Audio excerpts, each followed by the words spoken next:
ओम शांति। गीता के प्रवचन कल से आगे। शांति क्या है? परमात्मा का दूसरा नाम शांति है। सुख का दूसरा नाम शांति है। सत्वगुण से सुख व ज्ञान मिलता है। भगवान कृष्ण से अर्जुन प्रश्न पर प्रश्न पूछे जा रहे हैं, क्योंकि जब तक उसका समाधान नहीं होता तब तक वह प्रश्न पूछे जाएगा। जिनकी बुद्धि जागी होती है वही प्रश्न पूछते हैं। सोई बुद्धि निद्रा के समान होती है। वही कलयुग है। और जब बुद्धि में प्रश्न उठते हैं वो जागृत अवस्था है, उसे द्वापर कहते हैं। भगवान कृष्ण कहते हैं कि इन 3 गुणों से ऊपर की अवस्था में जाना होगा। वो निर्गुण ब्रह्म की अवस्था है।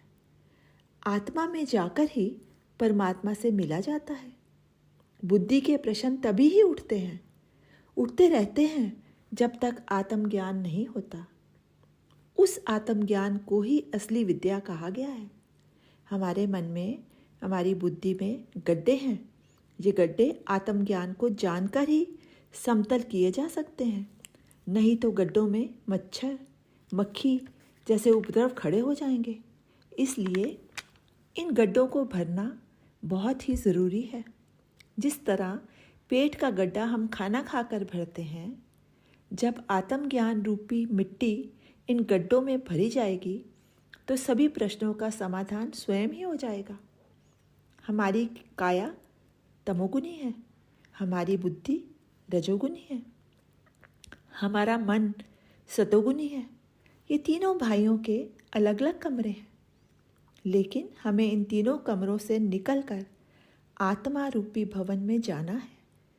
और उस भवन से ऊपर सचखंड है, परमात्मा का घर है।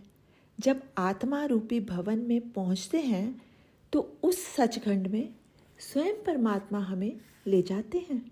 लेकिन हमें सदा इन तीनों गुणों वाले कमरों से निकलने की कोशिश करनी चाहिए, क्योंकि इनसे बाहर निकले बिना हम आत्मा तक नहीं पहुंच सकते।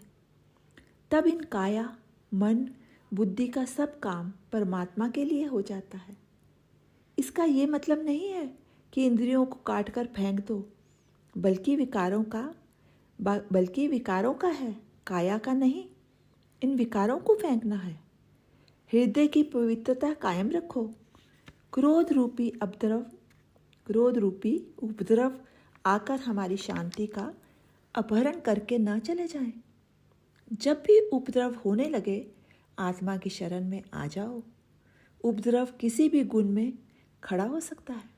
परमात्मा जो भी जैसा भी दे उसे खुशी से स्वीकार करो।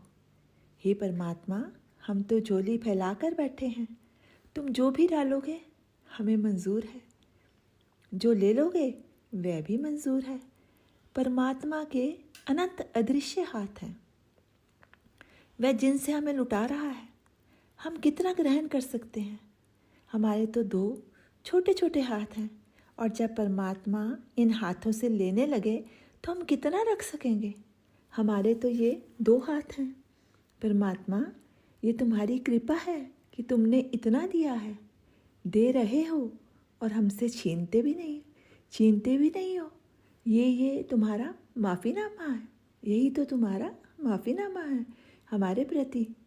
नहीं तो हमने इतने दोष हैं, हम में इतने अधिक दोष हैं कि हम जानते भी नहीं। हमें सदा ये भावना रखनी चाहिए कि जैसे प्रभु तुमने मुझे क्षमा किया है, वैसे ही मैं भी दूसरों को क्षमा करूं। हमारी अपने लिए अच्छे फल की इच्छा व दूसरे के लिए सज़ा की इच्छा हमारे मन की मलिनता का प्रमाण है। हमें दूसरों में वही दर्शन होने चाहिए जो परमात्मा में हमें होते हैं, क्योंकि क्या पता कौन सा दोष मृत्यु के समय हम पर हावी हो जाए और सारे जीवन की तपस्या 0 हो जाए। पूरे जीवन भर इसकी प्रैक्टिस करनी चाहिए। मीरा को जब विष का प्याला भेजा गया तो उसने कहा, प्रभु ये तुमने भेजा है, अगर तुम्हारी यही आज्ञा है तो मुझे स्वीकार है। कर्म फल की ओर हमें ध्यान नहीं देना चाहिए। सारी गीता में यही बताया गया है कि मनुष्य को सिर्फ प्रयत्न करना चाहिए। फल की ओर देखने से प्रयत्न ढीले पड़ जाते हैं और इंसान वहीं रुक जाता है। गुरु अखंड है। अगर हमें देखना आ गया, पूरे संसार में गुरु है आत्मा।